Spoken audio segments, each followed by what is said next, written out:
이종석 전 통일부 장관 스튜디오에 직접 나와 계십니다. 안녕하십니까? 예, 안녕하십니까? 놀라셨죠? 예, 사실 제가 이 뭐 남북 관계나 또 북미 정상회담 이런 문제에 대해서 상대적으로 낙관적인 사람인데, 근데 저도 많이 놀랐습니다. 그러니까요. 아니 사실 올 초에 작년까지만 하더라도 북한이 올림픽 오냐 마냐 가지고 얘기했지 않습니까? 네. 안 올 가능성이 높다. 뭐 만약에 작년이나 혹은 뭐 가깝게 올 초 올림픽 시작될 때쯤에 앞으로 뭐 한 3, 4개월 후면 남북회담, 북미회담 다 열릴 거야 그랬다면 미친 사람 소리 들었겠죠. 예, 사실은 남북회담 작년 이제 그 한 여름쯤 돼 가지고는 북한이 계속 이제 ICBM급 미사일 쏴대니까 계속 쐈죠. 예, 대충 이제 이렇게 해서 핵무력 완성하고 나면 대화로 나올 거다. 근데 그 대화는 많은 사람들이 얘기한 건 뭐냐면 핵 구축 협상, 평화 공세를 할 거다. 이런 예상들은 했죠. 근데 지금은 그게 아니고 비핵화를 나름대로 전제로 하는 그런 회담에 나오는 거 아닙니까? 그것도 그렇죠. 자기가 구체적인 아이디어를 가지고 이런 거는 사실은 이제 많은 사람들이 생각을 못 했죠. 뭐 그다음에 남북 대화를 하긴 하는데 이런 정도로 뭐 정상회담을 갖다가 조기에 해내고 그리고 실제로 정상을 하트라인을 만들고 뭐 이런 어떤 나름대로 그러니까 뭐 어떤 기만 전술이나 또는 뭐 어떤 그 선전 공세 이런 게 아니고 실제 뭔가를 풀어보려고 하는 거 아니냐라는 느낌을 갖다가 진하게 주면서 또 북한이 주도적으로 공세적으로 북미 정상회담까지 이렇게 해내는 거는 지난 역사에서 처음 있는 일이라고 보시면 됩니다. 그렇죠. 네. 네. 보통은 이제 작은 문구 하나 가지고도 실갱이하고. 그렇습니다. 예. 네. 해보셨잖아요.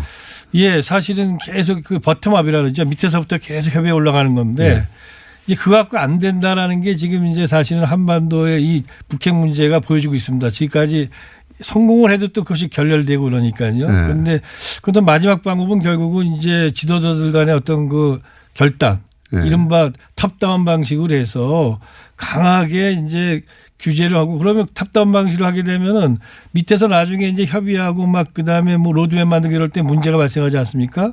이제 문제가 발생해서 이제 틀어져 가지고 협상이 갈라지기도 하는데 그걸 우리가 이제 뭐 악마는 디테일이 있다 이런 말 쓰죠.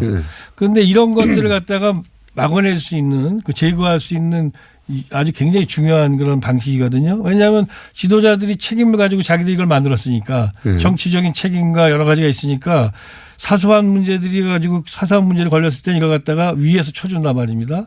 가지 쳐주고. 그다음에 또 뭐 남북 정상 간에 이미 그 하트라인 만들기로 하지 않았습니까? 그게 과거 한 날하고 다른 거는 지금 문재인 대통령과 김정은 위원장이 직접 통화한다는 거 아닙니까? 그렇죠. 그러니까 문제가 발생하면 김정은 말대로 뭐 북쪽에서 너무 까탈스럽게 나온다 그러면 우리 대통령께서 직접 전화해서 이거 어떻게 된 겁니까? 그러면 해결을 할 수 있는 거죠, 이만큼. 그러니까 악마는 디테일이 있는데 그 악마들을 퇴치할 수 있는 보검이 하나 있는 거예요. 그러니까 지금. 과거 정상회담 진행하셨던 분들 얘기 들어오면 굉장히 지나가는 작업이고 조절하는 것도 많고 그게 어렵다고 그런 과정을 다 거친 다음에 마지막에 이제 양쪽의 정상이 만나서 악수하는 거 아닙니까? 근데 지금 거꾸로 하고 있는 거잖아요. 말씀하셨듯이. 그렇습니다. 그렇게 오래 끌 게 아니다 이게. 이렇게 나오는 거 아닙니까? 양쪽 모두. 네. 그래서 한미 정상회담도 너무 쉽게 4월에 하자고 결정이 돼버렸고. 그렇죠? 중간 과정이 없어요. 그냥 우리 뜻을 북한에 전하니까 북한에서 하자 이렇게 돼버린 거 아니에요. 그것도 놀라운데 이 거기까지는 그래도 시점의 문제일 뿐 하긴 할 거라고 전문가들이 예상을 했었다고 하더라고요. 북미 정상회담이 이렇게 갑자기 트럼프 대통령의 입을 통해서 불쑥 나올지 아셨습니까? 예, 사실은 뭐 몰랐습니다. 전문가들이 다 소용없어요. 예, 올해 안에 북미 정상회담 될 거라는 생각은 잘 못했어요, 사실은. 예. 그런 내기 같은 것도 하고 그러지 않았습니까? 전문가들끼리. 예, 그래서 뭐 그 제가 얼마 전에 뭐 그 더미래연구소라고 그 김기식 전 의원이 하는 거기 가서 이제 주제 발표를 했는데 김 전 의원이 저한테 형님 이거 내기하자고 자기는 올해 안에 트럼프랑 김정은과 정상회담이 된다는 겁니다. 그래서 저는 내가 내기해가지고 뭐 너한테 내가 이기면 뭐하고 지면 내가 또 창피 아니냐 그런 거 안 했는데 그러면서 한 얘기가 글쎄 그래도 일정하게 뭐 트럼프 입장에서는 뭐 국내 여론이 있기 때문에 일정한 여건이 필요한데 남북 정상회담이 돼서 잘 되고 나면 그 바탕 위에서는 어떻게 얘기될까 지금은 좀 어렵지 않을까 이렇게 얘기했는데 그러고 나서 그 다음날 발표됐더라고요. 아니 저도 북미 정상회담이 된다. 트럼프는 중간선거가 있고 노벨 평화상을 받아야 되기 때문에 오바마에 대한 콤플렉스를 극복하는 방법은 그밖에 없다. 줄기세게 주장이었거든요. 근데 이렇게 허무하게 너무 허무할 정도로 쉽게 될 줄은 아무도 몰랐겠죠. 사실 우리나라 방송 종편에 이런 데 보면 변호사분들이나 기자분들이 앉아서 남북관계 얘기하거든요. 네. 그 장관님도 모르는 걸 그분들은 잘 알아요. 이렇게 될 거라고 저렇게 될 거라고 막 안 된다고 막 한참 얘기하고. 자, 이게 이제 실제 일단 정상회담, 남북 정상회담은 경험해 보셨으니까 정상회담을 하게 되면 뭘 준비해야 됩니까 보통? 뭐 일반적으로는 뭐 의전적인 것들도 준비하고요. 네. 전략적으로는 이제 어떤 그 시기에 어떤 그 우리가 목표를 하는 거 그런 것들을 어떻게 달성할 것인가 또 상대방을 어떻게 설득할 것인가 이런 전략을 또 이제 준비하게 되죠. 근데 이번 같은 경우는 뭐 의전적인 거로 인한 준비 같은 경우는 별로 필요가 없습니다. 그다음에 예를 들어 과거 같은 경우는 북한으로 이제 평양으로 우리 대통령이 방문을 하면은 그럼 또 뭐 금수산 기념궁전에 있는 저 김일성 주석의 그 안치된 그 장소에 가서 뭐 참배해 그런 거 그런 거 갖고도 엄청나게 신경이하고 기싸먹으지 않았습니까? 근데 그건 모르죠. 그런데 이번에 안 했죠. 왜냐하면 우리 특사단이 가서 안 했으니까. 그리고 그런 건 이미 북한에서는 뭐 이미 김정은 시대에는 이제 없어졌습니다. 없어졌는데 그런 지금 이제 평화의 집으로 김정은 위원장이 내려오는데 남쪽 땅을 처음 밟는 거죠. 그렇죠. 예. 그런 형식 같은 것들이 별로 아마 없을 것이고 그럼 이제 내용 가지고 승부하기 때문에 이번 정상회담은 이제 전략 중심으로 현안 북핵 문제와 남북관계 진전 문제 이 두 가지만 가지고 아마 거의 올인하지 않게 될까 가장 실무적인 그런 정상회담이 되지 않을까 싶습니다. 문재인 대통령과 뭐 김정은 위원장이 서로 완전히 다른 사람이지만 그 점에서는 공통점이 있네요.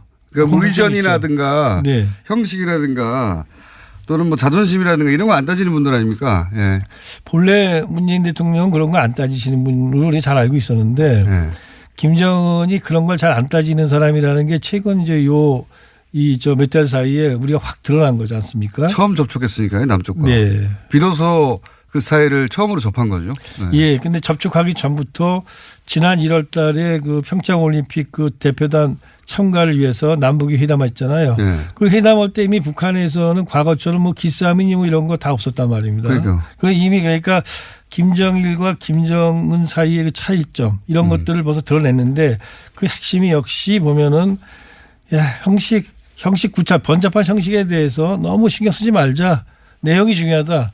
이런 쪽에 그 김정은이 이제 실용주의적인 거죠. 이런 쪽이 상당히 강하게 지금 보여주고 있는데 전부터 이제 이런 얘기를 뭐 저 같은 경우는 해왔는데 많은 분들이 잘 안 믿고 입증이 안 되니까요. 그다음에 이제 뭐 그걸 가지고 친북이다 종북이다 이렇게 얘기를 했는데 시대가 가면 상황이 이제 진전되면서 지금은 다들 이해를 하시겠죠.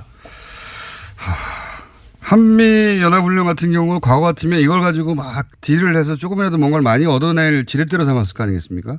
네. 니네가 뭐 축소해. 니네가 하지 마. 계속하면 어떡해. 그러면 우리도 뭘 할 거야. 이러면서 서로 얻을 거 얻어내는데 여기는 그냥 하라고.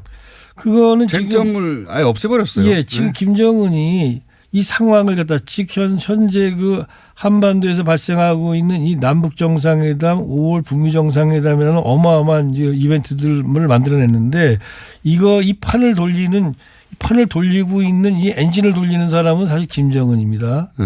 그리고 그 엔진을 돌리게끔 옆에서 추정하고 중재를 막 분위기를 돋아주는 것이 문재인 대통령이고 엔진을 돌렸을 때는 뭔가가 생산될 거다. 그래서 나도 그럼 돌리는데 같이 돌리겠다라고 하는 게 지금 이제 트럼프 대통령인 거죠. 네. 그 얘기는 뭐냐면 김정은이 지금 계획하고 있고 지금 추동하고 있기 때문에 그런 것들 과거에 전제 조건으로 걸었던 것들을 오히려 먼저 내놓는 거 아닙니까? 네. 그것이 자기가 최소한의 이 현재 상황을 갖다가 반전시키고자 하는 것들이 기만이 아니라 일정한 자기 의지가 있는 것이고 진실이 있는 거다. 이런 걸 좀 보여주는 또 보여주고 싶어하는 대목들이 아닐까 싶습니다. 걸림돌이 될 거라고 주요하게 생각했던 걸 그냥 먼저 다 쳐내버려요. 쳐냈죠. 한미연합 군사훈련은 사실은 북한이 미국이 자기를 공격하려고 한다라는 의구심을 제기하는 그 첫 번째 징표로 제시했던 거고 그래서 그 한미연합 군사훈련이 있을 때마다 거기에 북한이 반발했는데 반발해가지고 뭐 도발하지 않았습니까? 근데 이번에는 아마 한미연합 군사훈련하면은 뭐 북한의 언론에서는 뭐라고 반발하겠지만 실제적인 행동은 안 할 거라는 거 아니겠습니까? 지금 자기 얘기가. 아니 뭐 김정은이 하라고 했는데요. 어떡합니까? 네. 북한에서 뭐라고 할 수가 없는 거죠. 그리고 그러면서 뭐 장소 얘기도 그냥 아주 손쉽게 거기 남쪽 판문점으로 결정해 버린 것이고 그리고 이제 비핵화 얘기한 비핵화 뭐 선친의 유지고 그리고 체제가 보장되면 뭐 비핵화 할 수 있다. 먼저 얘기해 버리는 거 아닙니까? 먼저. 예, 먼저 얘기해 버렸고 거기에 이제 뭐 당연히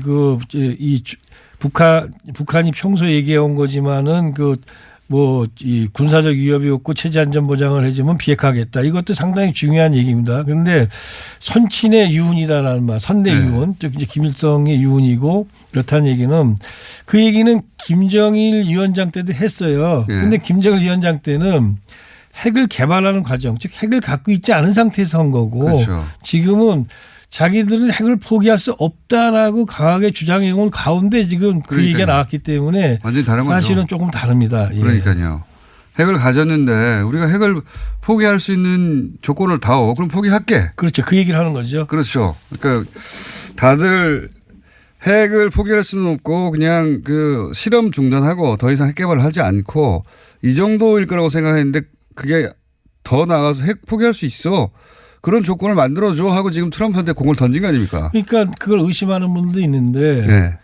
문재인 대통령이 4월 남북정상회담을 사실 받으신 거 아닙니까? 네. 조기 정상회담은 김정은이 얘기했기 때문에 그다음에 트럼프가 지금 5월 북미 정상회담도 뭐 외신에 따르면은 트럼프가 좀 더 빨리 하고 싶었는데 그러니까요. 남북 정상회담 이거 4월이니까 일정 때문에 5월로 갔다는 거 아니겠어요? 그러니까요. 그러면 문재인 대통령이나 트럼프 대통령이 두 분이 다 전략적 판단을 한 게 있는 겁니다. 뭐냐면 김정은이가 무슨 뭐 핵군축을 얘기하거나 이러려고 만나자는 게 아니고 나 핵 포기할 욕이 있으니까 조건 한번 따져보자. 그러니까요. 이렇게 했기 때문에 만나자는 거죠. 그렇지 않으면 두 지도자가 뭐 그분들이 바보가 아닌 이상 그렇게 하겠습니까? 만날 계속해서 이제 가장 최종적인 목표가 핵을 완전히 포기하는 비핵화인데 최종적인 목표가. 네. 전문가들이 그렇게 되겠냐 어렵게 개발해 놓고 그러니 뭐 중간 단계가 있을 것이라고 한 거를 그게 아니고 이제 바로 비핵화 할 테니까 그 조건 맞춰보자고 네.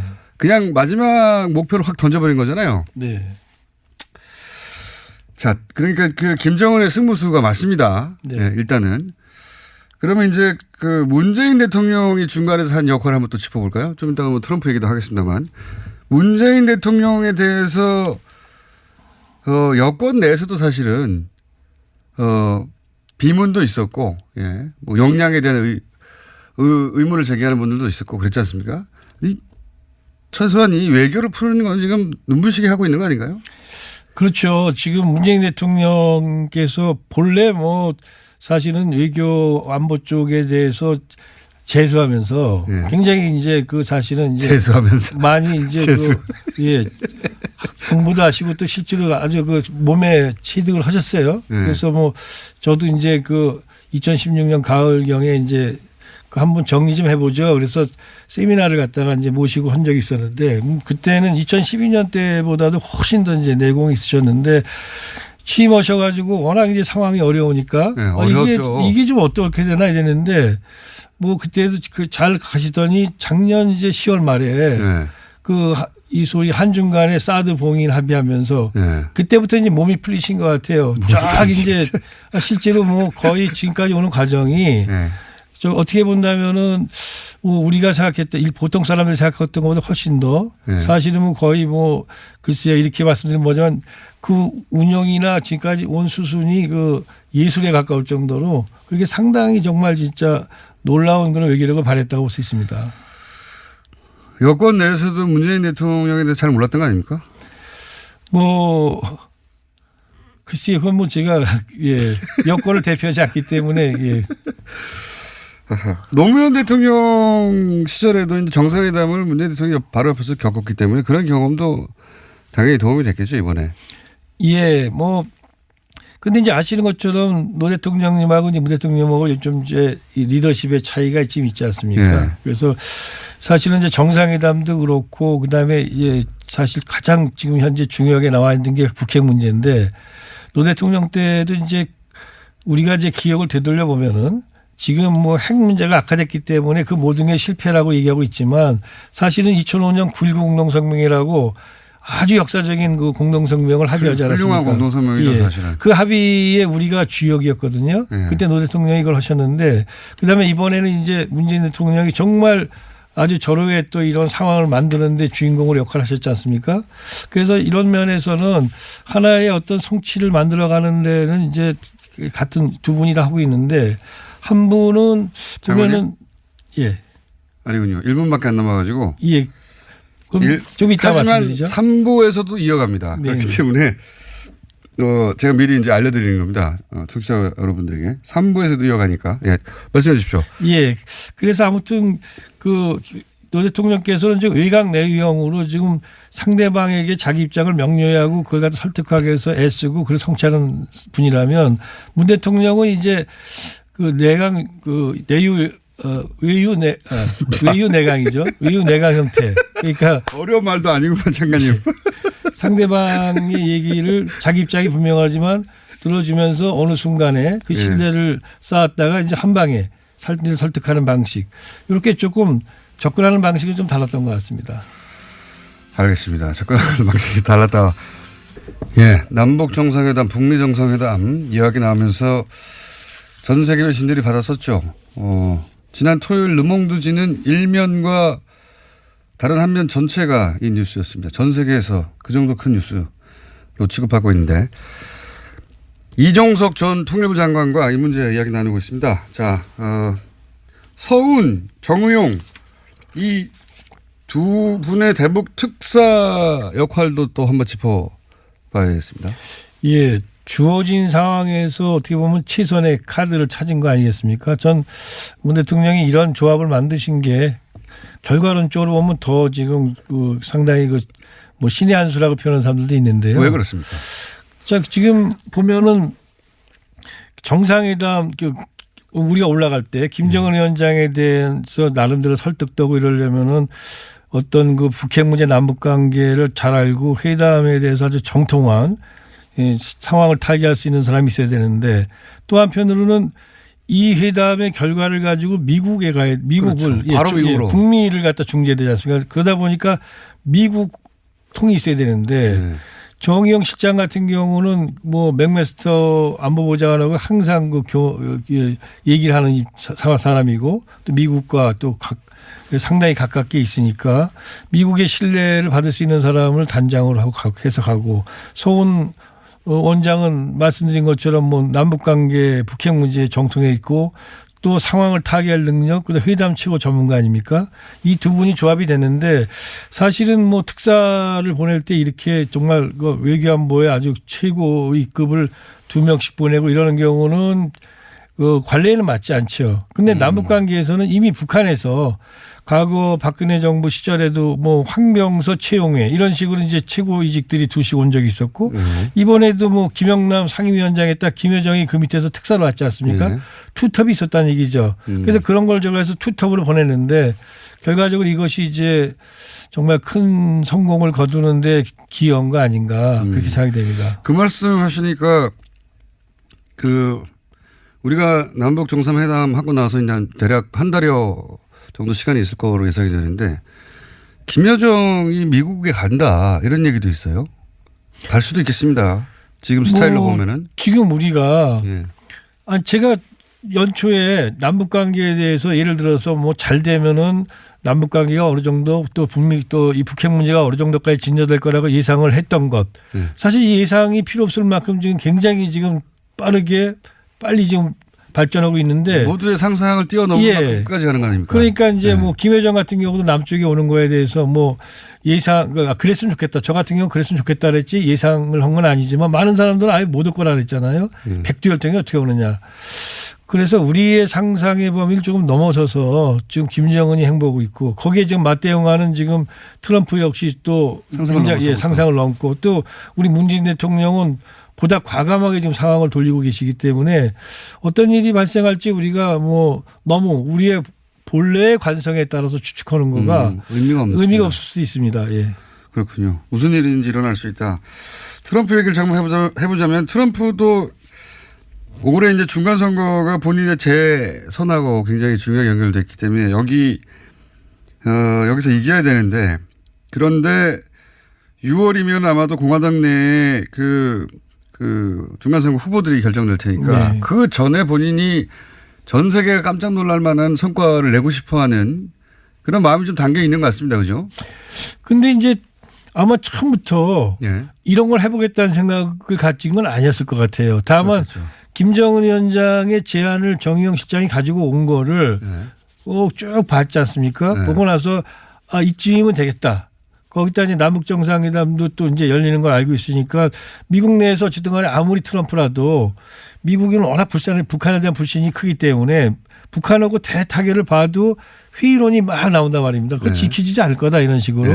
그런데 이제 그런 거에 대해서 일단은 지금 한국 정부랑 같이 돌아가고 있기 때문에 웬만큼은 돌파할 수 있다는 생각도 하면서 이 정도면 아마 빨리 치고 나갈 수 있겠다 이런 생각을 아마 그걸 보고 한 거 아닐까. 제안을 보고. 예, 아무튼 그러나 이제 뭐 정치적인 나름대로의 계산은 했겠지만 예, 아주 처음부터 올 연초부터 그런 생각했는지 잘 모르겠습니다. 그런 생각을 못 했겠죠. 연초에는.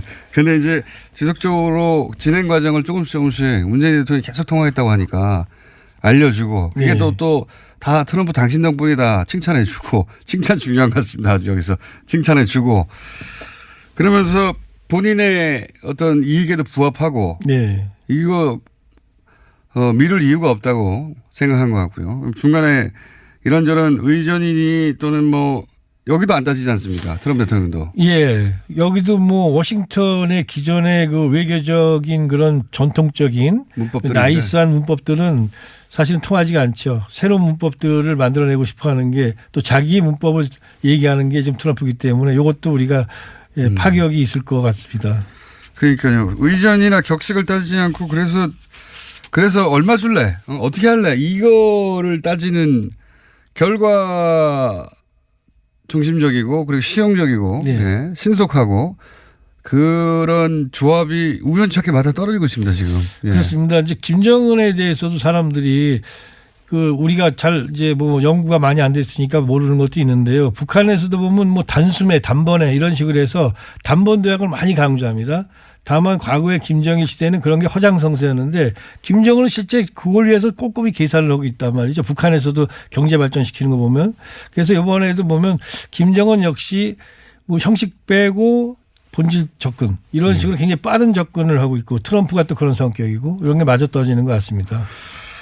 그러게 말입니다. 예. 그래서 우리가 상상하는 것보다 훨씬 파격적인 조치가 이루어질 수 있다. 이미 너무 파격적이고요. 근데 앞으로도 더 그럴 수 있다는 거고. 그러면서 이제 동시에 나온 얘기들이 좋다 그러면 하긴 할 것 같은데 장소는 어디냐? 이 얘기 나오자마자 전 세계에서 스위스에서 자기 나라 하라 그러고 막 스웨덴에서 우리나라로 오라 그러고 중국도 자기 나라에서 하라 그러고 난리 났어요. 아주 다들. 이게 역사적 이벤트지 않습니까? 전 세계가 주목했던 작년까지만 해도 전 세계에서 맨날 핵전쟁 한다는 뉴스 나왔으니까요. 자기들 나라에 와서 하라고 스위스가 제일 먼저 나섰고 다 준비가 되어 있다고. 이거 어디서 해야지 우리한테 제일 좋은 겁니까? 우리한테? 예, 우리한테 제일 좋은 거는 뭐 제주도에서 하는 게 제일 좋죠. 그런데 현실적으로는 이제 우리가 이게 객관적으로 보면 어디서 할지는 그것도 뭐 저희 상상력을 넘어설지 모르겠지만 일단 그래도 뭐 이 추정을 한다면은 어쨌든 간에 평양 아니면 워싱턴 아니면 판문점 셋 중에 하나로 가는 거 아닐까 이렇게 생각을 하지만 그거 잘 모르겠습니다. 아무튼 그러나 대충은 그런 식으로 예상할 장관님 보시기에 뭐 그 셋 중 하나라고 하면 판문점이 우리 입장에서 가장 중립적인데 효과만을 봤을 때 가장 여기가 효과가 크지 않겠냐고 하는 장소가 있습니까? 저는 뭐 김정은 위원장이 워싱턴 백악관 방문을 해서 회담을 한다면 예, 그것은 이제 북핵 타결에 대해서도 큰 의미를 갖지만 북한이 정상국가로 나오는데 대단히 중요한 계기가 되고 또 북한이 정상국가가 돼야 우리는 편하게 살 수 있는 거 아닙니까? 지금 네. 그거는 남북 대결이 종식된다는 뜻이고 핵이 없어진다는 뜻이니까 그런 점에서 백악관 워싱턴이 저는 제일 바람직하다고 봅니다. 그런 걸 위해선. 다음에 이제 세계로 나온다 북한이 아예 예. 그런 의미로. 그런 어떤 그 상징성과 실제 또 이후에 따라지는 그런 이제 행사들이나 그런 그 것들이 아마 그 북한의 그런 정상 국가와의 어떤 그런 모습들을 볼 수 있지 않을까. 그런 점에서 저는 그런 의미도 있겠네요. 예. 그러나 이제 모르죠. 뭐 또 트럼프 대통령이 평양을 가겠다고 그럴지도 모르겠고 그렇지만 하여튼 워싱턴이 장관님 보시기에는 예, 더 파격적이지 더 않을까. 더 상징적이다. 네. 판문점으로 될 가능성도 상당히 있겠죠. 아무래도. 판문점은 있죠. 판문점은 우리 대통령께서 이제 문재인 한번 대통령하고 써먹기 김정은 위원장하고 분단의 상징이고 예. 대결의 상징인 여길 갖다가 이거 극복하고자 한다는 의미가 거기 있는 거 아닙니까 지금 예. 이미. 그리고 뭐 김정은이 이미 남쪽 평화지구로 내려오는 거는 거기가 미군 관할 아닙니까? 그러니까 예. 아 나는 미군 관할 그 관계 없어 이 얘기하니까 주한미군 관련해서도 이미 메시지를 주고 있지 않습니까? 예. 그래서 또 다시 뭐 거기서 하는 거가 물론 의미는 있지만 뭐 우리 입장에서도 나쁠 게 없지만 그래도 좀 더 파격적이면은 워싱턴. 예. 트럼프 입장에서는 아예 북한에 가서 하는 게 더 극적인 효과를 좋아하는 양반이라. 뭐 그것도 괜찮은 거죠. 그러니까 예. 이왕 서로 진짜 마음 먹고 한번 다 털어버리고 새로운 역사를 만들겠다고 생각한다면 그럴 수도 있다고 봅니다. 만약에 이게 제대로 성사되면 뭐랄까요. 북한이 미국의 그 위협이 되지 않는 말하자면 미국이 위협이 되지 않는다는 건 중립국이거나 더 나아가서는 친미 성향의 국가로 분류되는 국제적으로 거기까지도 아예 나가버릴지도 모르겠다는 생각을 하는 것이 김정일 위원장이 그 김대중 전 대통령과 만나서 통일이 되더라도 주한미군이 주둔하는 게 괜찮다 이런 말을 했다고 하니까 네. 이번에 그런 얘기까지 나올 수도 있겠습니다. 아예. 뭐 사실은 뭐 과연 그러면은 트럼프 대통령한테 김정은 위원장이 전한 특별한 메시지가 뭐냐에 대해서도 관심이 많잖아요. 네. 근데 뭐 우리가 그런 걸 다 예측할 수 없지만 네. 어쨌든 간에 이제 그런 수준의 인식 말씀하신 것처럼 북한이 미국의 위상을 인정하는 네. 한반도에서 그런 식의 이제 아마 이 메시지 같은 것들이 있을 가능성이 있는 거죠. 지금 말씀하시듯이 이제 주한미군에 대해서 주둔해라 계속. 네. 너희들이 아니 그러니까 주한미군이 그 북한에 대해서 적대적이지 않다면 뭐 동북아 평화 유지 이런 거에서 주둔하는 거 난 상관하지 않겠다.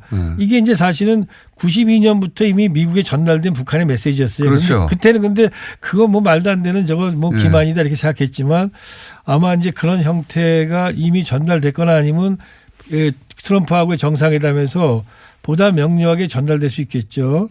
예, 그러니까 적대 관계를 해소하고 북미 수교를 이루고 뭐 이런 것들이 이루어지면 그렇게 될 거다. 그거는 이제 미국에게는 아마 상당히 중요한 시그널이 될 것이고 그러면 북한은 중립국가 내지는 뭐 미국하고도 가까운 뭐 우리로서는 뭐 나쁠 거 없는 얘기입니다. 나쁠 게 없는 게 아니라 그러면 이제 보수 세력이 공격할 포인트가 없어지지 않습니까? 예, 그분들은 북한이 뭐, 친미 국가가 돼버리면. 아니 그분들은 툭하면은 뭐 북한이 뭐 비핵화 조건으로 뭐 주한미군 철수 주장할 거라고 얘기하고 공산화 통일 얘기하는데 그거는 뭐 쭉 설명드릴 수 있는데 시간이 없어서 설명을 다 못 드리지만 그거는 제가 생각할 때 뭐 우리가 조심하고 경계해야 되지만 현실에서는 사실은 터무니없다 이렇게 말씀드릴 수 있습니다.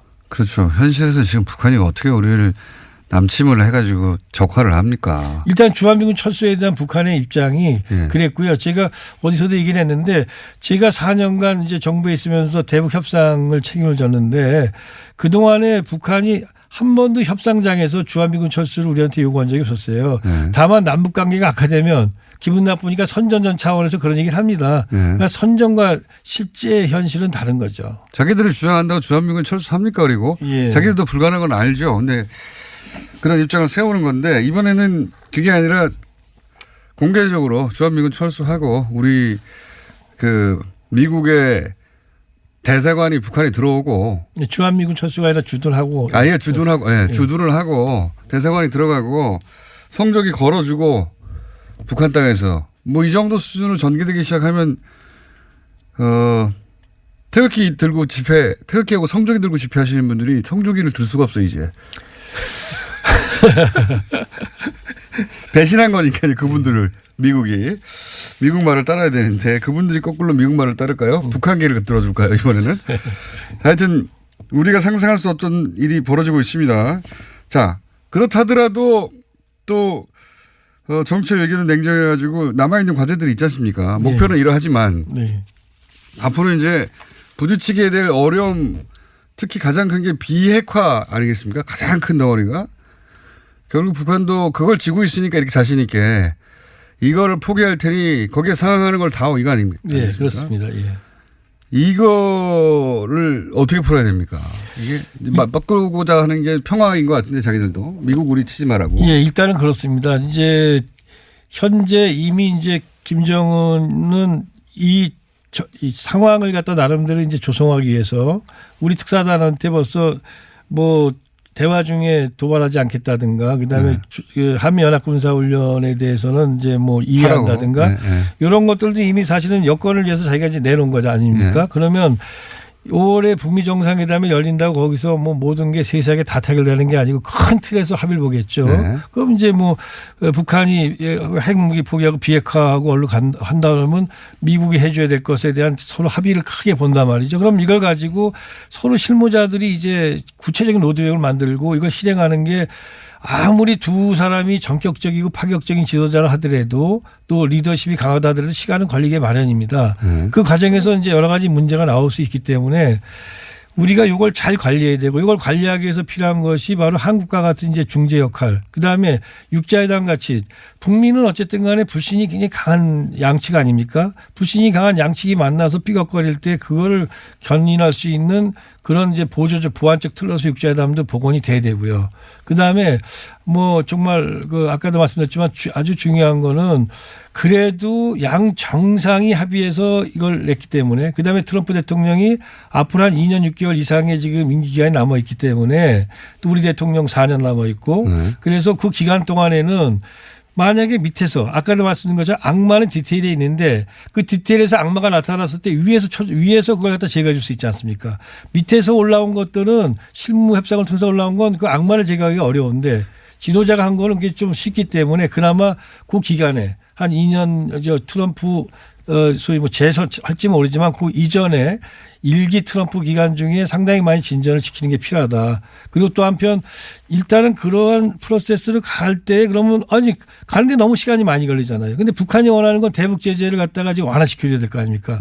그럼 그걸 위해서 아마 북한이 앞에 어떤 북한이 실제로 비핵화로 가는구나, 성의가 있구나 이런 걸 느낄 수 있는 몇 가지의 실행 조치가 추가적으로 나와야 되지 않을까. 북한도 뭐 이런저런 선언이나 조치를 할 것이고 미국도 그런 조치를 추가적으로 하게. 대북 제재 완화가 아마 대북 제재가 빨리 완화가 돼야지 우리도 또 남북 간에 또 가장 중요한 한반도 신경제 지도를 만들 수 있지 않습니까? 그래서 문 대통령이나 김정인 위원장이나 트럼프 이 세 사람의 생각을 보면 대북 경제 제재 완화를 갖다가 조기에 해야 된다는 건 같을 것 같아요. 그렇다면 북한은 뭔가를 갖다가 큰 로드맵에 따라서 가긴 하지만 그 전에 국제사회가 북한이 비핵화로 가는구나.